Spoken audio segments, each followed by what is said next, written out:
যুক্তরাষ্ট্রের সঙ্গে বৈঠকে বসছে না ইরান। স্পেনের সঙ্গে যুক্তরাষ্ট্রের তীব্র উত্তেজনা। ইরানের উপর নিষেধাজ্ঞা শিথিলের ইঙ্গিত ইউরোপীয় ইউনিয়নের। পারস্য উপসাগর থেকে ইরানের জাহাজ আটক করেছে মার্কিন বাহিনী। কোন সদস্য রাষ্ট্রকে বহিষ্কারের বিধান নেই, যুক্তরাষ্ট্রকে ন্যাটো। দর্শক, শুনছিলেন এশিয়া পোস্ট ওয়ার্ল্ড নিউজ শিরোনাম। আপনাদের সাথে আছি আমি ইশরাত জেরিন। এবারে বিস্তারিত। যুক্তরাষ্ট্রের সঙ্গে ইরানের বৈঠকের কোনো পরিকল্পনা নেই বলে সাফ জানিয়ে দিয়েছেন দেশটির পররাষ্ট্র মন্ত্রণালয়ের মুখপাত্র ইসমাইল বাঘাই। তিনি বলেন, ইরানের পর্যবেক্ষণগুলো পাকিস্তানের কাছে পৌঁছে দেওয়া হবে। এজন্য পাকিস্তানি উচ্চপদস্থ কর্মকর্তাদের সঙ্গে বৈঠক করবেন ইরানের পররাষ্ট্রমন্ত্রী আব্বাস আরাকচি। যুদ্ধ বন্ধ ও আঞ্চলিক শান্তি পুনরুদ্ধারে পাকিস্তানের চলমান প্রচেষ্টার অংশ হিসেবে এই বৈঠক অনুষ্ঠিত হবে। বিস্তারিত প্রতিবেদনে। যুক্তরাষ্ট্রের সঙ্গে তেহরানের বৈঠকের কোনো পরিকল্পনা নেই বলে সাফ জানিয়ে দিয়েছেন ইরানের পররাষ্ট্র মন্ত্রণালয়ের মুখপাত্র ইসমাইল বাঘাই। তিনি বলেন, ইরানের পর্যবেক্ষণগুলো পাকিস্তানের কাছে পৌঁছে দেওয়া হবে। এজন্য পাকিস্তানি উচ্চপদস্থ কর্মকর্তাদের সঙ্গে বৈঠক করবেন ইরানের পররাষ্ট্রমন্ত্রী আব্বাস আরাকচি। এই বৈঠক মূলত যুদ্ধ বন্ধ এবং আঞ্চলিক শান্তি পুনরুদ্ধারে পাকিস্তানের চলমান মধ্যস্থতা ও প্রচেষ্টার অংশ হিসেবে অনুষ্ঠিত হবে। এদিকে যুদ্ধবিরতি সংক্রান্ত বিভিন্ন ইস্যুতে আলোচনা করতে পাকিস্তানে যাচ্ছেন মার্কিন প্রেসিডেন্ট ডোনাল্ড ট্রাম্পের জামাতা জেরেড কুশনার এবং বিশেষ দূত স্টিভ উইটকফ। হোয়াইট হাউসের প্রেস সেক্রেটারি ক্যারোলিন লেভিট এক সংবাদ সম্মেলনে এই তথ্য জানিয়েছেন। তিনি বলেন, ইরানের সঙ্গে যুক্তরাষ্ট্রের সম্ভাব্য দ্বিতীয় দফা সংলাপের ক্ষেত্রে যে অচলাবস্থার সৃষ্টি হয়েছে তা থেকে উত্তরণের কিছু সম্ভাবনা দেখতে পাচ্ছে ট্রাম্প প্রশাসন। এই সম্ভাবনা নিয়ে আলোচনা করতেই কুশনার ও উইটকফ ইসলামাবাদ যাচ্ছেন। এই অবস্থায় জার্মান চ্যান্সেলর ফ্রেডরিক মার্চ বলেছেন, যুক্তরাষ্ট্রের সঙ্গে ইরানের চুক্তি স্বাক্ষর হলে ইউরোপের দেশগুলো তেহরানের ওপর নিষেধাজ্ঞা শিথিল করতে পারে। শুক্রবার সাইপ্রাসে ইউরোপীয় ইউনিয়নের সম্মেলনে যোগ দিয়ে তিনি এই ইঙ্গিত দেন। ইরানের ওপর নিষেধাজ্ঞা প্রত্যাহারের ক্ষেত্রে ইউরোপীয় নেতাদের সমর্থন আছে উল্লেখ করে মার্চ বলেন, ইউরোপের নেতারা তেহরানের ওপর নিষেধাজ্ঞা প্রত্যাহারে বিরোধিতা করেননি। এ ধরনের পদক্ষেপ আলোচনা প্রক্রিয়াকে আরও সামনে এগিয়ে নিতে পারে। বিশ্লেষকরা বলছেন, জার্মান চ্যান্সেলরের এমন মন্তব্য নির্দেশ করে ইরান ইস্যুতে কূটনীতিতে ইউরোপীয়রাও যুক্ত হতে চায়। এক্ষেত্রে নিষেধাজ্ঞার বিষয়টি যুক্তরাষ্ট্র ও ইরান উভয় দেশকে চুক্তিতে সম্মত করার টুল হিসেবে ব্যবহার করতে পারে ইউরোপীয়রা। স্পেনকে ন্যাটো থেকে বহিষ্কারের হুমকি দিয়েছে যুক্তরাষ্ট্র। পেন্টাগনের একটি অভ্যন্তরীণ ইমেইলে ইরান যুদ্ধে মার্কিন অভিযানকে সমর্থন না করায় মিত্রদের শাস্তি দেওয়ার জন্য বিকল্প প্রস্তাব করা হয়েছে। এর মধ্যে স্পেনকে জোট থেকে সাময়িক বরখাস্ত করার বিষয়টি অন্তর্ভুক্ত রয়েছে। তবে পাল্টা প্রতিক্রিয়ায় স্পেনের প্রধানমন্ত্রী পেদ্রো সানচেজ বলেছেন, পেন্টাগনের অভ্যন্তরীণ ইমেইলের ভিত্তিতে সৃষ্ট গুঞ্জন নিয়ে মাদ্রিদ মোটেও উদ্বিগ্ন নয়। স্পেন কোনো ইমেইলের ভিত্তিতে কাজ করে না। বিস্তারিত প্রতিবেদনে। ইরান বিরোধী সামরিক অভিযানে সহযোগিতা না করায় স্পেনকে ন্যাটো থেকে বহিষ্কারের হুমকি দিয়েছে যুক্তরাষ্ট্র। বার্তা সংস্থা রয়টার্স জানিয়েছে, পেন্টাগনের একটি অভ্যন্তরীণ ইমেইলে ইরান যুদ্ধে মার্কিন অভিযানকে সমর্থন করতে ব্যর্থ হওয়া ন্যাটো মিত্রদের শাস্তি দেওয়ার জন্য বিভিন্ন বিকল্প প্রস্তাব করা হয়েছে।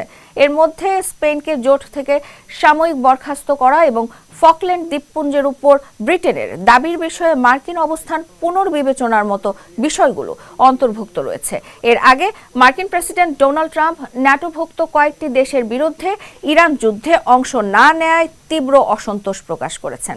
এর মধ্যে স্পেন, ফ্রান্স ও ইতালি যুক্তরাষ্ট্রকে তাদের ভূখণ্ড বা ঘাঁটি ব্যবহার করতে দেয়নি।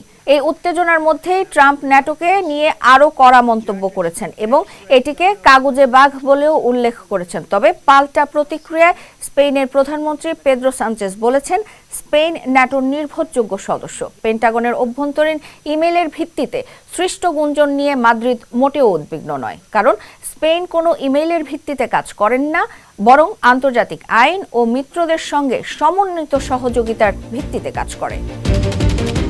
যুক্তরাষ্ট্রের সঙ্গে ইরানের চুক্তি স্বাক্ষর হলে ইউরোপের দেশগুলো তেহরানের উপর নিষেধাজ্ঞা শিথিল করতে পারে বলে ইঙ্গিত দিয়েছেন জার্মান চ্যান্সেলর ফ্রেডরিক মার্জ।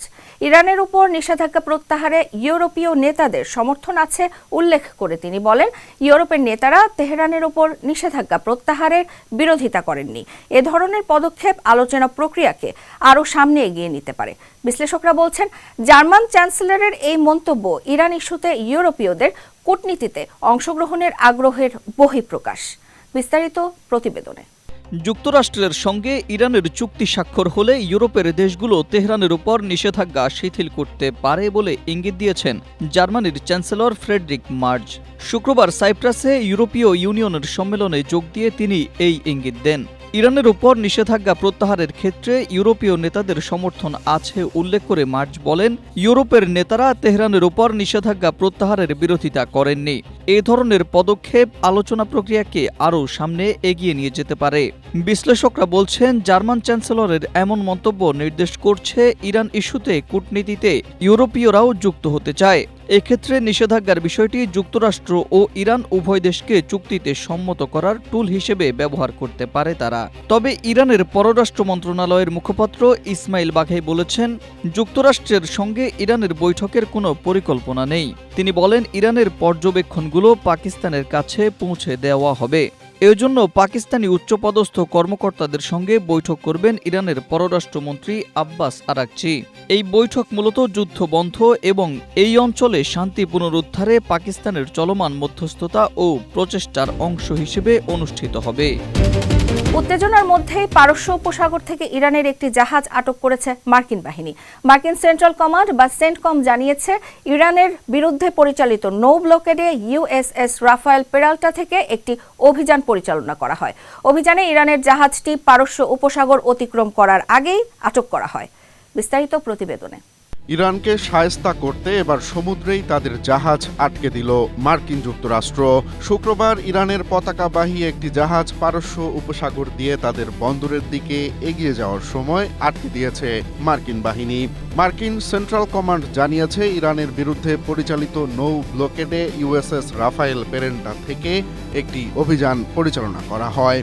অভিযানে ইরানের জাহাজটি পারস্য উপসাগর অতিক্রমের সময় তাদের হাতে আটক হয়। এ ঘটনার পর হরমুজ প্রণালী এবং এর আশেপাশের এলাকায় উত্তেজনা ছড়িয়ে পড়ে।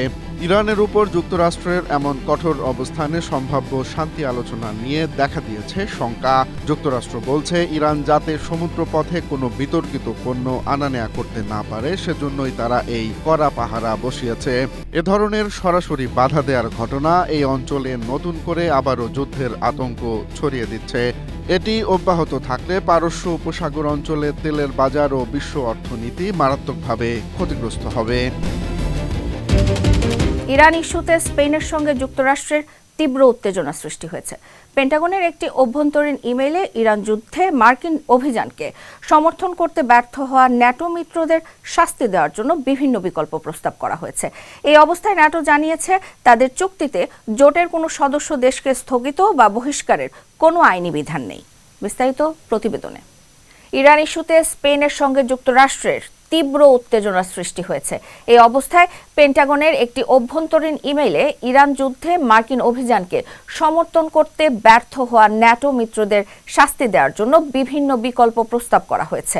এর মধ্যে স্পেনকে জোট থেকে সাময়িক বরখাস্ত করার বিষয়টি অন্তর্ভুক্ত রয়েছে। এই প্রক্রিয়ায় স্পেনের প্রধানমন্ত্রী পেদ্রো সানচেজ বলেছেন, স্পেন ন্যাটোর নির্ভরযোগ্য সদস্য। পেন্টাগনের অভ্যন্তরীণ ইমেইলের ভিত্তিতে সৃষ্ট গুঞ্জন নিয়ে মাদ্রিদ মোটেও উদ্বিগ্ন নয়, কারণ স্পেন কোনো ইমেইলের ভিত্তিতে কাজ করে না, বরং আন্তর্জাতিক আইন ও মিত্রদের সঙ্গে সাময়িক সহযোগিতার ভিত্তিতে কাজ করে। এই অবস্থায় ন্যাটো জানিয়েছে, তাদের চুক্তিতে জোটের কোনো সদস্য দেশকে স্থগিত বা বহিষ্কারের কোনো আইনি বিধান নেই। এজন্য যুক্তরাষ্ট্র স্পেনকে বহিষ্কার করতে পারবে না। গেল ফেব্রুয়ারি মাসে যুক্তরাষ্ট্র ও ইসরায়েল ইরানে হামলা চালানোর পর তেহরান হরমুজ প্রণালী বন্ধ করে দেয়। এক পর্যায়ে মার্কিন প্রেসিডেন্ট ডোনাল্ড ট্রাম্প ন্যাটোর সাহায্য চান, তবে ন্যাটোভুক্ত বেশিরভাগ দেশই তার এই আহ্বানে সাড়া দেয়নি। এর মধ্যে যুক্তরাজ্যের প্রধানমন্ত্রী কিয়ার স্টারমার বলেছেন, ইরানের বন্দর অবরোধে অংশ নেওয়া যুক্তরাজ্যের স্বার্থ সংশ্লিষ্ট নয়। এছাড়া স্পেন, ফ্রান্স ও ইতালি যুক্তরাষ্ট্রকে তাদের ভূখণ্ড বা ঘাঁটি ব্যবহার করতে দেয়নি। এতে চরম ক্ষোভ প্রকাশ করেছেন ট্রাম্প।